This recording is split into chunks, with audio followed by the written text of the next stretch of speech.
Coming sir. Yes coming. Good morning sir. बैठिए। Thank you sir. अपना परिचय दीजिए। सर मैंने अपनी tenth Saint Anselm senior secondary school Jaipur से विद 9.2 CGPA की है। मैंने अपनी 12th भी Saint Anselm senior secondary school in commerce maths with 92.8% की है। मैंने अपना ग्रेजुएशन आर्ट्स में with history, English literature and economics with 56.67% as a non collegiate की। तो आपका इतना CGPA रहा है पहले 9.2, 9.8, यस सर। फिर अचानक से 56% पे कैसे आ गए? आधा कैसे हो गया? सर 10th और 12th में जब मैं स्टडी कर रहा था तब जो मेरे टीचर थे उनका गाइडेंस था, लेकिन जब मैंने ग्रेजुएशन किया तो एज ए नॉन कॉलेजाइट मैंने सेल्फ स्टडी की, तो वो गाइडेंस के लैक की वजह से मेरा जो परसेंटेज है वो कम हो गया। सेंट एंसलम कौन थे? सर एक कैथलिक सेंट थे, इंडिया के नहीं थे, बाहर के थे, जिन्होंने एजुकेशन के लिए काम किया था। ओके, अभी नए पोप कौन बने हैं और किस देश से संबंध है उनका?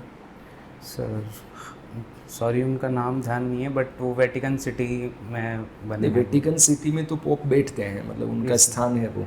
Yes sir. किस देश के हैं? शायद इतिहास में पहली बार किसी देश से आए हैं, कोई बड़ा देश है? Sir sorry sir. अखबार पढ़ा आज का? यस कोई 5 बड़ी खबरें बताइए। सर, जो US से इंडिया का जो ट्रेड एग्रीमेंट है उससे रिलेटेड खबर आई है। और सर जो हमारे प्रधानमंत्री जो फॉरेन उस पे यात्रा पे हैं सर, उनके बारे में एक खबर आई है सर। और एक जो महाराष्ट्र में जो शिवसेना के जो वो थे, जो पार्टीज़ बनी थी दूसरी, उन दोनों जो भाई थे, 2 भाई थे जहाँ जो वहाँ की पॉलिटिक्स में इन्वॉल्व है, उन दोनों के बारे में आया है कि वो दोनों एक साथ बड़े लंबे टाइम बाद में एक साथ एक मंच पे आए हैं। और ठीक है, तो पहली आपने खबर पढ़ी भारत और अमेरिका की ट्रेड डील के। सर इसके 2 कोई बड़े बिंदु बताइए जिसके कारण ये ट्रेड डील थोड़ी डिले हो रही है।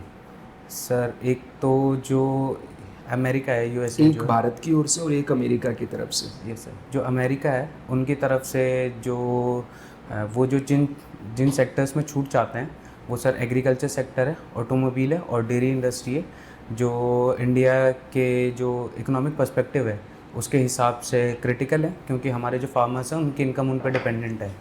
और सर जो इंडिया जो है वो चाहता है कि हमारे को जो टैरिफ हैं वो हमारे चाइना से कम हो, और हम सर्विस सेक्टर में थोड़ी छूट चाहते हैं। और अमेरिका जो है उसकी तरफ से क्या दिक्कतें आ रही हैं? Sorry sir. कोई जानकारी नहीं है। अच्छा, मान लो कि अगर कृषि में हम एग्रीमेंट कर लेते हैं अमेरिका की शर्तों के अनुसार, यस सर। तो इससे क्या तो पॉजिटिव फायदे होंगे और क्या नुकसान होंगे? नुकसान तो आपने बता दिया, वैसे पॉजिटिव क्या फ़ायदा हो सकता है इससे? सर इससे पॉजिटिव ये हो सकता है कि क्योंकि अमेरिका में जो फूड प्रोडक्शन है वो लार्ज स्केल पे होता है, तो हमारे को चीप में जो फूड सप्लाई है वो मिल सकती है, और डेयरी प्रोडक्ट चीप में मिल सकता है। और ठीक जो है। वहाँ की ऑटोमोबाइल आपने ये बताया कि भाई हमारे किसानों को इससे नुकसान होगा। ये सर। तो जैसे अमेरिका की जीडीपी में फार्मर्स का या एग्रीकल्चर का कंट्रीब्यूशन लगभग 1-2% है, और हमारे यहाँ काफ़ी बड़ा कंट्रीब्यूशन है, 17-18%। ये सर। फिर एम्प्लॉयमेंट में तो बहुत ज़्यादा है, 45% के लगभग आ जाता है। ये सर। तो क्या हम ऐसा नहीं कर सकते कि अमेरिका से सस्ता इंपोर्ट कर लें, तो फूड सिक्योरिटी हो जाएगी, और हमारे फार्मर्स हैं जो एक बहुत बड़ा डिसगाइज्ड अनएम्प्लॉयमेंट भी देखने को मिलता है, उनको दूसरे सेक्टर में इन्वॉल्व करें हम। कुछ गवर्नमेंट ऐसा स्कीम लेके आए कि फार्मर से वो कृषि छोड़ करके क्या करें, या तो इंडस्ट्री में आए या सर्विस सेक्टर में आए, तो उससे हमारी व्यापार भी बढ़ जाएगा और हमारे किसान जो गरीब हैं वो उससे बाहर भी आ जाएंगे। It is possible. Sir possible है, बट लेकिन जो मेजर चंक जो हमारे इंडिया की जो पॉपुलेशन का है वो क्योंकि एग्रीकल्चर में एम्प्लॉयड है, वो तो है, वो तो मैंने आपको डेटा भी दिया। तो सर एट प्रेजेंट अगर हम उसको एग्रीकल्चर को ओपन करते हैं तो डिस्गाइज्ड की जगह जो हमारी जो यहाँ की पॉपुलेशन है जो एग्रीकल्चर में इन्वॉल्व है वो उनके पास स्किल्स नहीं है, उनको तो स्किल तो हम दे सकते हैं ना उनको। मान लो लार्ज, जब इतना बड़ा डील कर रहे हैं हम, क्यों नहीं करेंगे? तो नुकसान होगा। सर तो खूब सारा पैसा हम इसमें इन्वेस्ट करें कि हमारे जो कृषक हैं जो एक्स्ट्रा लगे हुए हैं, चूँकि मैकेनाइजेशन आजकल बहुत ज़्यादा हो गया है, यस सर। तो उनको हम इंडस्ट्री में ले आएँ और इंडस्ट्रियल आउटपुट का प्रोडक्शन खूब बढ़ा दें, तो देश का ग्रोथ भी बढ़ेगा, अमेरिका से हमारे रिश्ते बढ़िया हो जाएंगे और उधर से सस्ता भोजन हमें मिल जाएगा। क्या ये रास्ता सही नहीं है क्या? सर इसमें पहले हमारी जो इंडियन पॉपुलेशन है उसका एग्रीकल्चर से दूसरे सेक्टर्स पे शिफ्ट होना प्राइमरी गोल होगा कि पहले हम जो एग्रीकल्चर में जो इन्वॉल्व लोग हैं उनको हम दूसरे सेक्टर्स पे शिफ्ट कर दें, जैसे कि इंडस्ट्रियलाइजेशन हो गया या सर्विस सेक्टर में शिफ्ट कर दें। उसके बाद हम हमारा जो एग्रीकल्चर वो है या फिर जो डेयरी इंडस्ट्री उसको ओपन कर सकते हैं उसके बाद। बट द फर्स्ट स्टेप जो होगी उसमें सर उसमें हमारे को पहले उनको जो लेबर है उसको शिफ्ट करना पड़ेगा और उसके जो एम्प्लॉयमेंट की है वो व्यवस्था करनी पड़ेगी। आजकल न्यूयॉर्क के अंदर एक मोहम्मद ममदानी का नाम काफ़ी सुनने में मिल रहा है। यस कौन है ये? सर, वो न्यूयॉर्क के रिसेंटली मेयर बने हैं जो न्यूयॉर्क सिटी है उनके। तो अमेरिका तो पूंजीवादी है, फिर वहाँ एक समाजवादी नेता का उभार होना, जीत जाना, वो भी न्यूयॉर्क जो वहाँ की आर्थिक राजधानी है, यस सर। ये थोड़ा अटपटा नहीं लग रहा आपको? सर अमेरिका में दोनों आइडियोलॉजीज़, जो कैपिटलिस्ट आइडियोलॉजी और जो सोशलिस्ट आइडियोलॉजी है, उन दोनों के जो, क्योंकि वहाँ लिबर्टी है तो उन दोनों के जो लोग हैं वो वहाँ हैं। लिबर्टी तो है, बट पूंजीवादी देशों का तो नेतृत्व करता ही अमेरिका है। अमेरिका का तो निर्माण ही इसीलिए हुआ था। There are two ideology in world, पूंजीवाद, कैपिटलिस्ट एंड सोशलिज्म, समाजवाद। Yes sir. इन दोनों का तो बहुत समय से एक संघर्ष चल रहा है जिसको हम कोल्ड वार कहते थे। यस तो अमेरिका में ये उद्भव होना अपने आप में आपको खतरा नहीं लगता है पूंजीवाद के लिए? सर खतरा हो सकता है, बट क्योंकि वहाँ लिबर्टी है और लोगों को फ्रीडम है कि वो अपने हिसाब से सोच सकते हैं, या फिर वहाँ की जो अभी सोशो इकोनॉमिक कंडीशन है वो सर जो सोशलिस्ट जो चीज़ें हैं उनकी तरफ थोड़ा, जो वहाँ की पॉपुलेशन है या फिर वहाँ के जो लीडर्स हैं जो नए इलेक्ट हो रहे हैं उनको थोड़ा सोशलिज्म की तरफ लेके जा रही है, क्योंकि कैपिटलिज्म एक अच्छी आइडियोलॉजी होने के साथ कैपिटलिज्म के भी कुछ नुकसान हैं, उनकी वजह से लोग सोशलिज्म की तरफ जा रहे हैं, सोशलिस्ट हो रहे हैं। चलिए, आपने क्योंकि इकोनॉमिक्स पढ़ा है और ट्रेड की बात चल रही है, यस सर। तो अभी भारत ने ब्रिटेन के साथ फ्री ट्रेड एग्रीमेंट किया है। Yes sir. इससे हमें क्या क्या फ़ायदे होंगे और क्या नुकसान हो सकते हैं इसके? सर फ़ायदे तो जो यूके का जो मार्केट है वो इंडियन जो कंपनीज़ हैं उनके लिए ओपन हो जाएगा, तो हमारी जो यहाँ जो इंडिया जिन सेक्टर्स में लीड कर सकता है वो एक्सपोर्ट हमारा उससे बढ़ जाएगा, फॉरेक्स हमारे उससे बढ़ सकते हैं। सर दूसरा एक नुकसान ये है कि जो यूके है वहाँ पे जो ब्रूअरी वाली जो इंडस्ट्री है वो डेवलप्ड है, और इस एग्रीमेंट की वजह से हमारे यहाँ पे जो ब्रूअरी वाली इंडस्ट्री है, जैसे कि वाइन सेक्टर हो गया, अल्कोहल सेक्टर हो गया, उस पर इम्पैक्ट पड़ सकता है, वो खतरे में आ सकती हैं इसकी वजह से, क्योंकि वहाँ की इंडस्ट्रीज उस चीज़ में ज़्यादा डेवलप्ड है। और सर एक जो नुकसान है वो जो यूके की पॉलिसी है CBAM, जहाँ वो कार्बन से रिलेटेड अगर किसी इंडस्ट्री में ज़्यादा कुछ कार्बन एमिशन होता है तो उस पर वो टैक्सेस लगाते हैं, तो सब वो वाली चीज़ जो है वो हार्मफुल हो सकती है, क्योंकि उससे रिलेटेड इंडिया और यूके की कोई डील नहीं हुई है उस चीज़ में। ओके, मैंने ये देखा है कि स्केचिंग करने वाले जो जितने भी व्यक्ति होते हैं उनकी सोचने की क्षमता बहुत अच्छी होती है, इमेजिनेशन पावर। आप भी स्केचिंग करते हैं, हॉबी है आपकी। ये आपके करियर में, यानी सिविल सेवा में अगर आपका चयन होता है तो कैसे लाभ देगा आपको? सर अगर सिविल सर्विसेज में मेरा चयन होता है तो, क्योंकि सिविल सर्विसेज में कॉम्प्लेक्स सिचुएशंस आती हैं जहां आपको प्रेशर झेलना पड़ता है, या फिर और भी रिलेटेड कोई इश्यूज़ आते हैं जहां आप डिसीजन मेकिंग आपको लेनी होती है, तब आप सोच नहीं पाते हैं चीज़ों को लेके। तो पर्सनली मैं भी जो स्केचिंग करता हूँ वो जब मैं कुछ लाइफ में डिसीजन लेने में अटक जाता हूँ या फिर अपना जो स्ट्रेस या टेंशन है उसको कम करने के लिए करता हूँ, तो वो उस तरीके से मुझे हेल्प कर सकती है, मेरे को एक बेटर डिसीजन लेने में हेल्प कर सकती है। ठीक है सर, आप पूछें। वीरेंद्र जी, कॉमर्स बैकग्राउंड से रहे हैं आप, यस सर। किसे कहते हैं कॉमर्स? कॉमर्स को डिफाइन करना है, कॉमर्स की परिभाषा। तो जो गुड सर्विसेज, इनमें जो डील होती है या फिर जो मनी से रिलेटेड जितने भी, एग्जाम्पल मत बताइए, डिफाइन करना है शॉर्ट तरीके से एक ही लाइन में।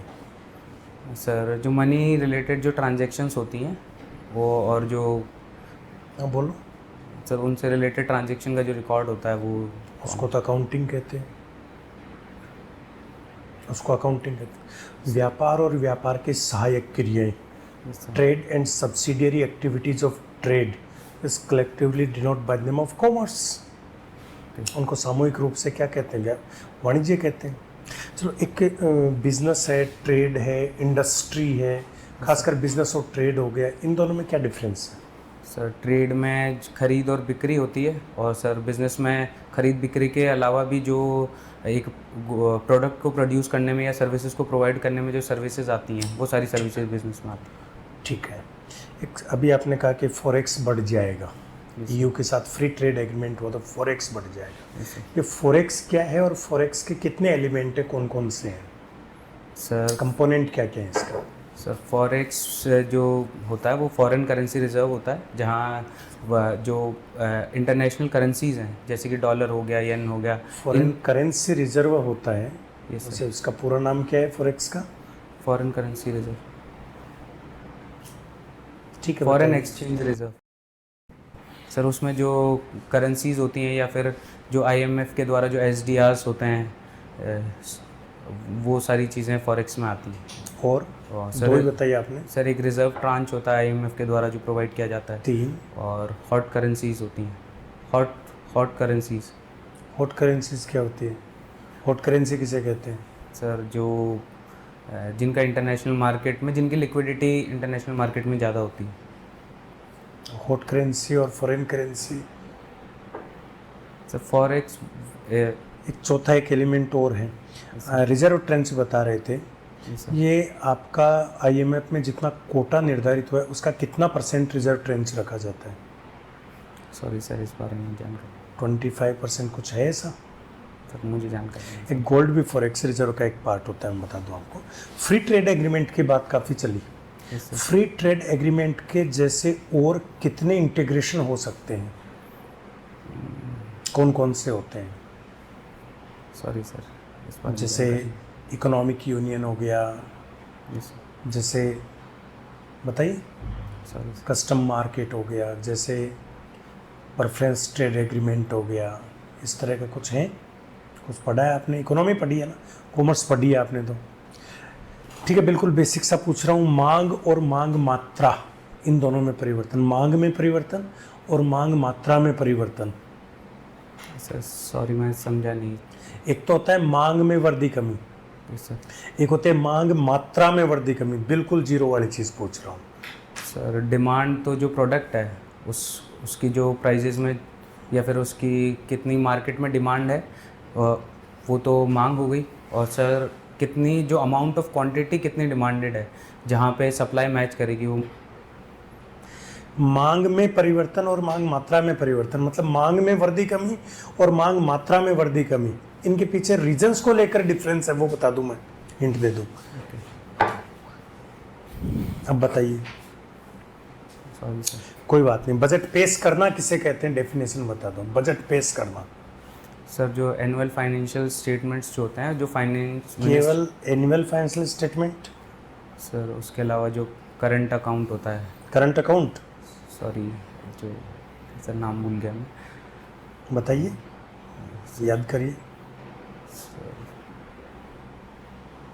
बजट के साथ कितने कितने डॉक्यूमेंट पेश किए जाते हैं सर? बजट पेश करते हैं तो सर एक तो जो टैक्सेशन से रिलेटेड जो फाइनेंस बिल होता है। फाइनेंस बिल हो गया, यस सर। एक जो एनुअल फाइनेंशियल स्टेटमेंट, एक एनुअल फाइनेंशियल स्टेटमेंट हो गया। आर्टिकल बताओ। Sir article 112, 112। और फाइनेंस बिल का 117। 17। और एक और डॉक्यूमेंट है, वो भी बता दूं कौन सा है? सॉरी रिकॉल नहीं कर पा। बजट भाषण देना और वो तीनों डॉक्यूमेंट पेश करना, ये बजट पेश करना कहलाता है। तीसरा आपका एप्रोप्रिएशन बिल है। Main economic policies for any country in the world, विश्व के किसी भी देश के लिए मुख्य आर्थिक नीतियां कौन कौन सी हैं? Sir monetary policy, fiscal policy and ये फॉरेन दो ही ट्रेड है, पॉलिसी। ये दो ही हैं, मेनली ये दो ही हैं किसी भी देश के लिए। अच्छा, फिस्कल पॉलिसी क्या है, इसको डिफाइन करो। सर जो गवर्नमेंट का एक्सपेंडिचर या फिर जो इनकम होती है उससे रिलेटेड जो गवर्नमेंट की पॉलिसी होती है वो फिस्कल पॉलिसी। ठीक है, तो इसको कैसे काम में लेते हैं, कब कैसी पॉलिसी बनाते हैं? सर ये इन्फ्लेशन पे या फिर जो इकोनॉमिक ग्रोथ होती है कंट्री की, उस पर डिपेंड करता है कि अगर हमें ग्रोथ बढ़ानी है तो हम एक एक्सपेंशनरी फिस्कल पॉलिसी है उसका यूज़ करते हैं, या फिर हमें इन्फ्लेशन को कंट्रोल करना होता है जब वो मॉनेटरी पॉलिसी से कंट्रोल नहीं हो पाता है, तब हम गवर्नमेंट एक्सपेंडिचर में कमी करके उसको कंट्रोल करते हैं इन्फ्लेशन को, तब वो कॉन्ट्रैक्शनरी फिस्कल पॉलिसी कॉन्टेक्शनरी हो गई। ठीक है, एक अभी हाल ही के दिनों में 2-4-5 दिन में, 10 दिन में, 15 दिन में आपको कोई ऐसी घटना नज़र आ रही है जिसको कई सालों बाद भी याद किया जाएगा, वर्ल्ड लेवल की, इंडिया के लिए? सर ऑपरेशन सिंदूर। ऑपरेशन सिंदूर, अच्छा। सर और सर जो यूएस इंडिया का जो फॉरेन ट्रेड एग्रीमेंट है। ये तो अब बन जाएगा, बाद में इसको याद क्या किया जाएगा? कोई ऐसी घटना पॉजिटिव वे में जो कई सालों तक याद किया जाएगा? Sorry sir. Shubhanshu Shukla sir का नाम सुना है आपने? जी सर। क्या? सर एक्सियोम 4 जो मिशन है उसमें इंडिया की तरफ से जो गए हैं वो शुभांशु शुक्ला जी। तो क्या ये ऐसी घटना नहीं है कि कई सालों बाद आज राकेश शर्मा सर को 40 साल बाद भी याद कर रहे हो कि 40 साल पहले गए थे? जी सर। तो ये पॉजिटिव है ना? जी सर। ठीक है, तो कहाँ गए हैं वो?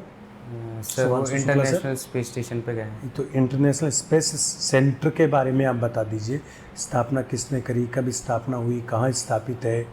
सर ये 3 अमेरिका में है क्या ये? सर जो अर्थ का जो एटमॉस्फेयर है या फिर जो स्पेस वो है उसमें 300 से 400 किलोमीटर की दूरी पे इंटरनेशनल स्पेस स्टेशन बनाया गया है। जो 4 या 5 जो स्पेस एजेंसीज हैं 4 है या 5 है? सर 5। कौन कौन सी? सर एक रशियन जो स्पेस एजेंसी है रॉसकॉस्मोस, जो अमेरिका की जो नासा है सर वो, एक यूरोपियन स्पेस एजेंसी है, और सर 2 अभी रिकॉल नहीं कर पा रहा। सर अभी सर से आपकी एसडीआर के बारे में बात हो रही थी, ट्रांच के बारे में बात हो रही थी, आईएमएफ से रिलेटेड टर्म्स जो हैं, यस सर। क्या डिफरेंस है इन दोनों में, एसडीआर और ट्रांच में? सर जो रिज़र्व ट्रांच जो है सर वो इंडिया के द्वारा जो फॉरेक्स रिज़र्व जहाँ आईएमएफ में जमा करवाया जाता है सर, वो है जो हमारे जब यहाँ बीओपी क्राइसिस हो सकता है या फिर हमारे पास रिजर्व्स की कमी आ सकती है तब हम उसे यूज़ कर सकते हैं। सर एसडीआर जो है वो सॉवरेन पेमेंट्स के लिए यूज़ किया जाता है, जो आईएमएफ इशू करता है हर कंट्री को, जहाँ वो ट्रेड के लिए सिर्फ जो सॉवरेन नेशंस हैं उनके साथ उनको यूज़ करके ट्रेड कर सकता है।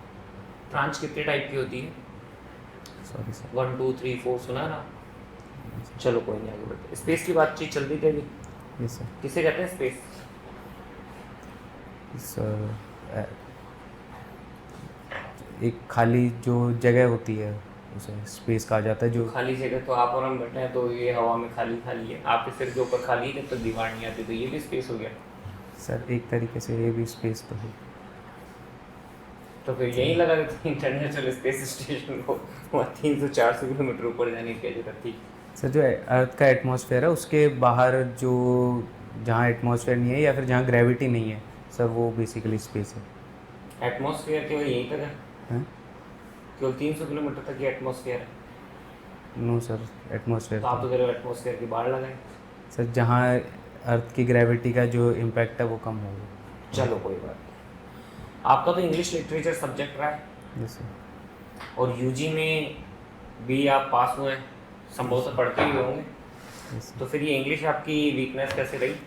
सर इंग्लिश स्पीकिंग में थोड़ा इशू आया है क्योंकि कभी मेरी किसी से यूँ कन्वर्जेशन नहीं हुई इंग्लिश में। सो आप तो अधिकांशतः जब से इंटरव्यू दिया है तब से अधिकांश शब्द इंग्लिश के यूज कर रहे हो, सर तो कॉन्फिडेंस इंग्लिश बोलने में वो नहीं तो आता ये है। लिखे ना, आपकी वीकनेस इंग्लिश स्पीकिंग नहीं, कॉन्फिडेंस आपको नहीं आ पाता, इसलिए आप इंग्लिश नहीं बोल पाते।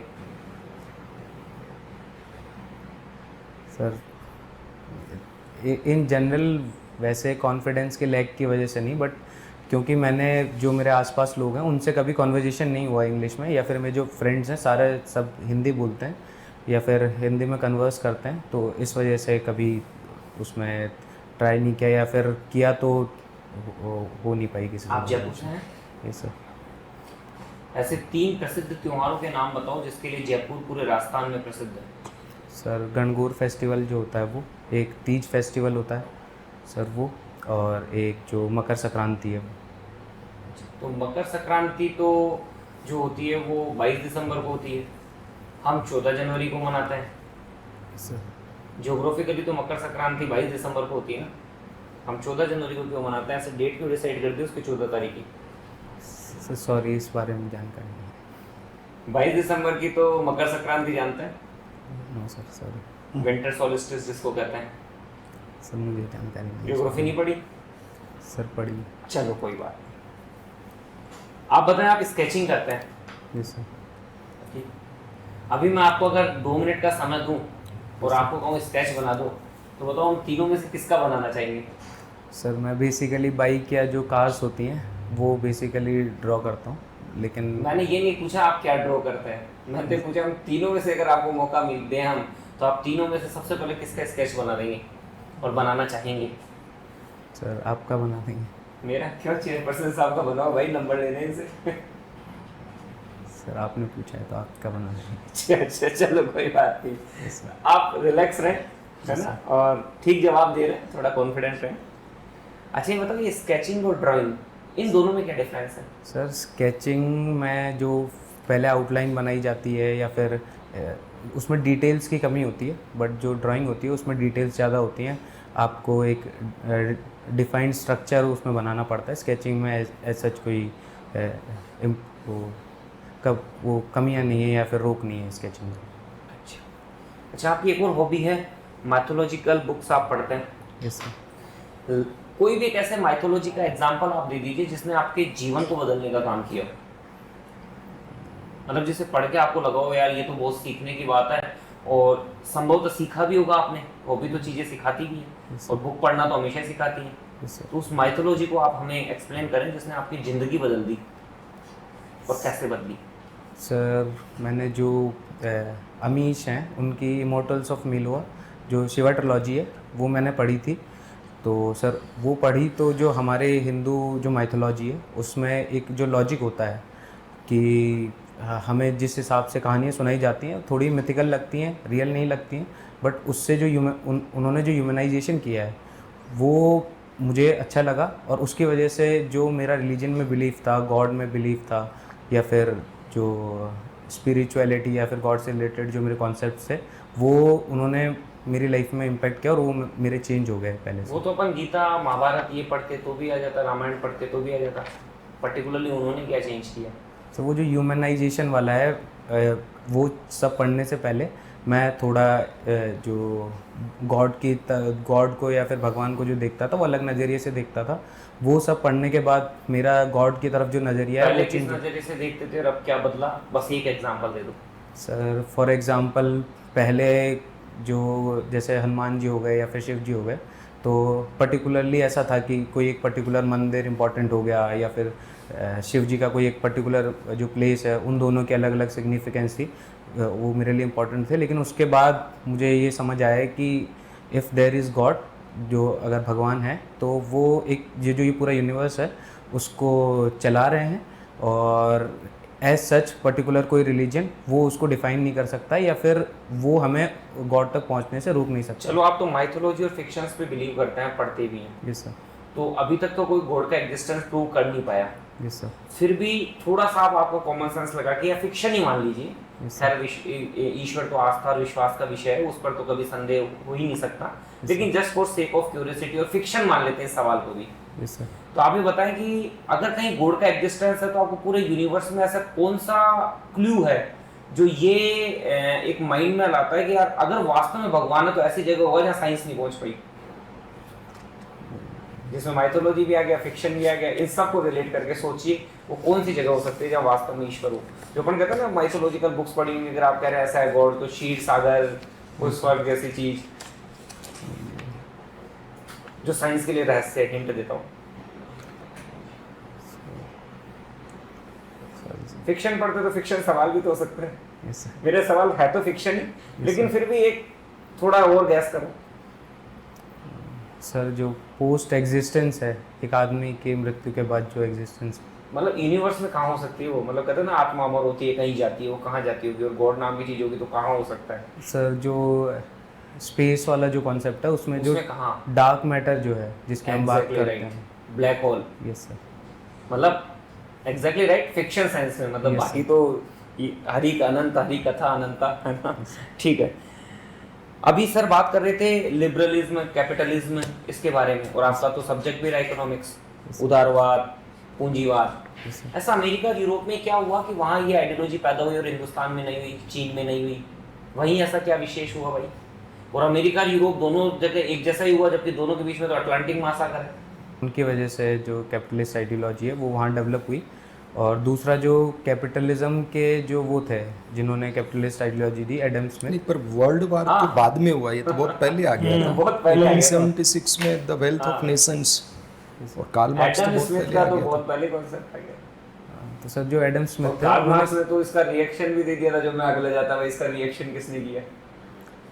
सर उन्होंने जो बुक लिखी वो मुझे एग्जैक्टली ध्यान नहीं है, बट उन्होंने इंग्लिश में लिखी, तो इस वजह से हो सकता है कि इसका इम्पैक्ट यूरोप और अमेरिका दोनों में है। वहाँ क्यों आई है आइडियोलॉजी? क्वेश्चन ये है, बुक बुक तो छोड़िए, मतलब वहाँ अमेरिका भी छोड़िए, यूरोप में ऐसा क्या हुआ? सर जो कॉलोनियलिज्म या फिर यूरोप में तो कॉलोनिज्म, बल्कि उन्होंने जो किया है कॉलोनिज्म। सर जो उनकी वो कॉलोनियलिस्ट आइडियोलॉजी थी वो, या फिर इम्पीरियलिस्ट जो आइडियोलॉजी थी वो। हिस्ट्री से जरा लिंक करो, आपको तो हिस्ट्री के सब्जेक्ट है, थोड़ा और हिंट देता हूँ।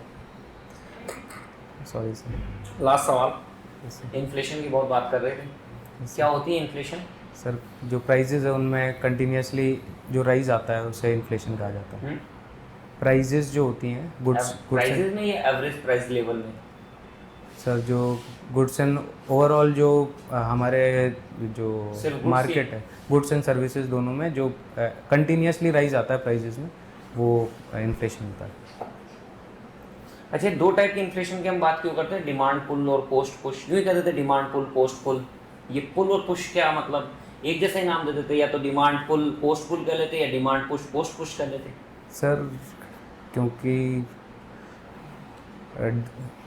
डिमांड बढ़ने की वजह से इन जो डिमांड बढ़ी है वो प्राइजेस को ऊपर खींचती हैं, इस वजह से डिमांड पुल कहते हैं। और जो कॉस्ट है, जो फैक्टर्स ऑफ प्रोडक्शन की कॉस्ट है, वो प्राइजेस को पुश करती हैं आगे, तो इस वजह से उनकी वजह से वो केस स्टडी देता हूँ छोटी सी। कहा जाता है कभी कभी प्रशासन में कि छोटा मोटा गिफ्ट ले लेने से कौन सी बड़ी बात हो जाती है, ले लेना चाहिए यार, है ना? कार्य, कुछ लोग तो ये कहते हैं उससे तो कार्य करने की प्रेरणा बनी रहती है, मोटिवेशन मिलता है ना? और गिफ्ट ही तो है, हाँ, मांग के तो ले नहीं रहे। आपका क्या विचार है इस बारे में? अगर आपको हम आरएस बना लेते हैं तो क्या आप मतलब कैसे इसको वो करेंगे? और नहीं लेते तो मान लीजिए किसी का इमोशन हर्ट कर देंगे। सर भगवान का प्रसाद समझ के। सर मेरे हिसाब से गिफ्ट्स नहीं लेने चाहिए, क्योंकि वो एक वो पर्टिकुलर उस आदमी के टुवर्ड्स जो आपकी वो हो जाती है कि हम कृतज्ञता, या फिर कि आपने कृतज्ञता या कृतज्ञता? कृतज्ञता, जिसमें आपको अगर आपने गिफ्ट लिया है तो आपको उनके लिए रिटर्न में उनको फेवर देना पड़ेगा, उनके लिए फ्यूचर में कुछ करना पड़ेगा, और वो उस चीज़ की डिमांड कर सकते हैं। तो मम्मी पापा से भी लेते हैं गिफ्ट, वो अपने को देते हैं, अपन उनको देते हैं। सर वो पर्सनल रिलेशन और प्रोफेशनल रिलेशनशिप में ये ठीक है सर। राजस्थान सरकार की कोई 3 योजनाएं बताइए युवाओं के लिए। सर मुख्यमंत्री जो भजनलाल जी हैं मुख्यमंत्री।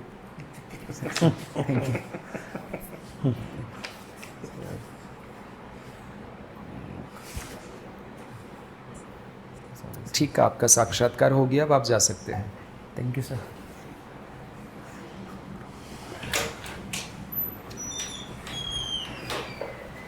है ना सर, इसलिए थैंक यू सर। तुम्हारा नाम क्या है? इछोलिया है या इडोलिया है? इचोलिया। इचोलिया है, ओके ठीक। तो वीरेंद्र, अच्छा है तुम्हारा प्रेजेंटेशन, तुम सालीन भी लगते हो, एकदम पोलाइट लगते हो। और इतना पसीना क्यों आ रहा है, पहले तो ये बताओ, तुम घबराहट थी? थोड़ा स्ट्रेस की वजह से ही है। किस चीज़ का स्ट्रेस था? यहाँ कोई नंबर तो दे नहीं रहे ना आपको, तो it's a part of training only.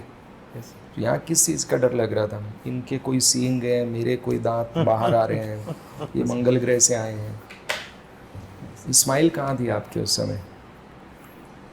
घबराना नहीं है बेटा बिल्कुल भी, है ना। इंटरव्यू कुछ नहीं है, 100 नंबर का ही तो है, और जो बोलोगे उसका नंबर मिलेगा ही आपको।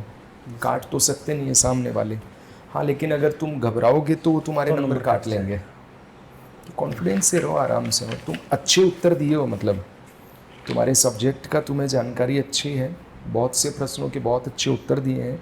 100% कोई भी सही नहीं दे पाता है, तो ऐसे कोई भी एक्स्ट्रा ऑर्डिनरी दिखे उससे हमें क्या लेना, हम तो अपना देखेंगे, ठीक है। तो तुम्हारे बहुत से उत्तर अच्छे थे। कोई मान लो नहीं आ रहा है तो नहीं आ रहा है, उसमें सॉरी बोल सकते हैं। हर प्रश्न का उत्तर देने की कोशिश नहीं करनी चाहिए जिनकी जानकारी नहीं हो।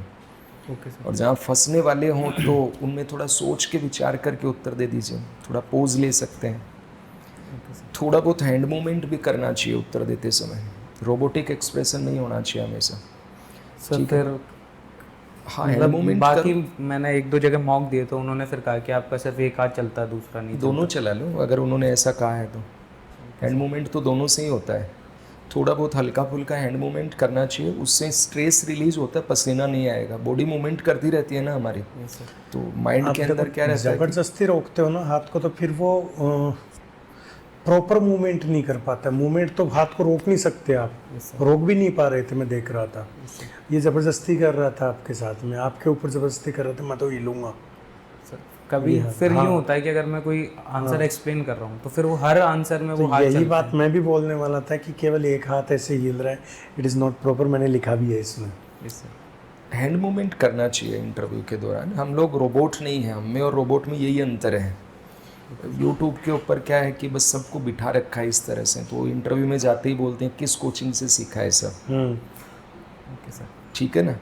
तो थोड़ा बहुत हैंड मूवमेंट हमें इसलिए भी करना चाहिए कि बॉडी का एक्सरसाइज होता है वहाँ, इससे और हमारा ब्रेन एक्टिवेट होता है। कुछ चीज़ें हम बोल नहीं पाते वो हमारी बॉडी लैंग्वेज से पता चल जाता है, ठीक है।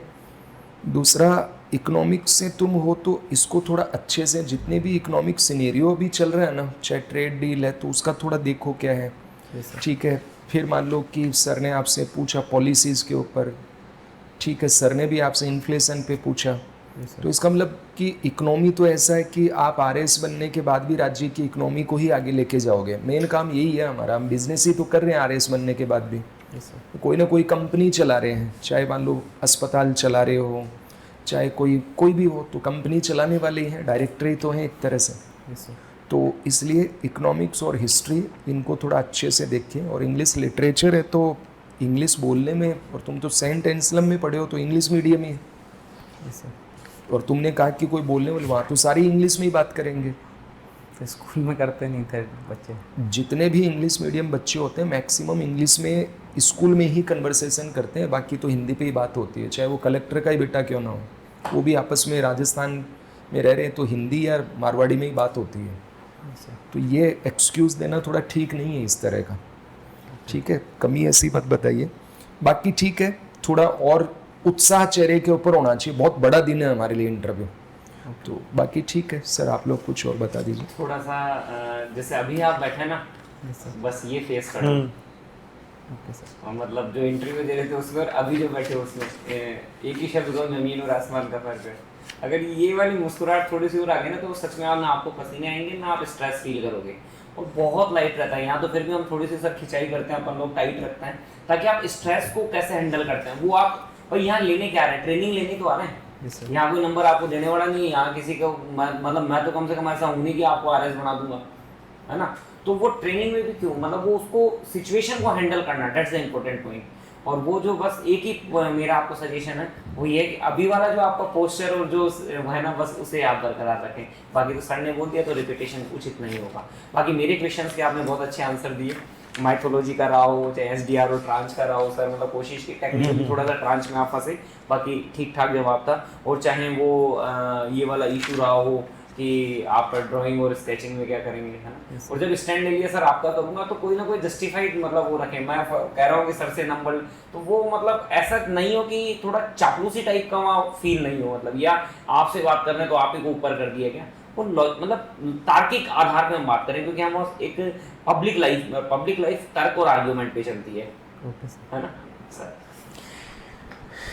तो इन्होंने बता दिया कॉन्फिडेंस को मेंटेन करना है, स्माइलिंग फेस रखना है, और इकोनॉमी का बेसिक्स तो आपको पता होना ही चाहिए। इकोनॉमी है, कॉमर्स आपका रहा है, इसका बेसिक्स आपको पता होना चाहिए। बस ये जो लास्ट स्माइल है ना, इसको बरकरार रखें, और जो सर ने बातें फरमाई ना उसको, बाकी भाई सवालों का एंड कहीं नहीं है, और जरूरी नहीं यही सवाल आपसे वहाँ पूछे जाएं। तो सेम उन्होंने मेरे को ये कहा कि आपसे अगर मान लीजिए मैंने बुक पढ़ी है, तो एक कोई उसका, मैंने बहुत टाइम पहले बुक पढ़ी थी कोई, तो उसका कैरेक्टर का नाम पूछ लिया, सब कैरेक्टर का नाम पूछ लिया, फैक्चुअल चीज़ें। और फिर फैक्चुअल चीज़ों पर मुझे आते हुए भी हो सकता है आप मुझसे पूछे तो मैं जवाब नहीं दे पाऊँ, इतना एक्सपीरियंस होने के बावजूद। सर का मुझसे भी ज़्यादा एक्सपीरियंस हो सकता है, एक सवाल का उनसे भी जवाब ना लगे, 99 के लग जाए, सॉरी बोलो और आगे बढ़ो, उसमें डिप्रेस फील करने की बात है। फिर और उन्होंने factual कहा कि चीज़ आप नहीं- पढ़िए, आप पढ़िए ये नहीं चीज़। भाई, पढ़ने का तो कहीं ना कहीं तो एंड होता है, Yes, sir. कहीं तो ब्रेक इवन पॉइंट आप लेंगे, एटलीस्ट उन शब्दों पे आप जरूर पढ़ लें जो आपने इसमें मेंशन कर रखे हैं, जैसे माइथोलॉजी क्या है, माइथोलॉजी किसने आपको इंस्पायर, वो वहां तक। बाकी तो एंड तो आप हो सकता है किसी बुक का नाम बोलते आपने कैरेक्टर पढ़ ले, तो मैं ये भी पूछ लेता उसने कौन कौन सी जगह पर पेज नंबर बता दो उसका, तो कहीं तो एंड होगा। Yes, sir. कॉन्फिडेंस रखें बस, जितना आता है, और जो नहीं आता उस पर बहुत फॉर्मली बट पोलाइटली कहें सॉरी सर, दृढ़ता के साथ बट विनम्रता तो आपने बहुत आसान में बताई है, बस ये मुस्कुराहट रखना लेना। Thank you sir. ठीक है, thank you, best of luck. Thank you sir.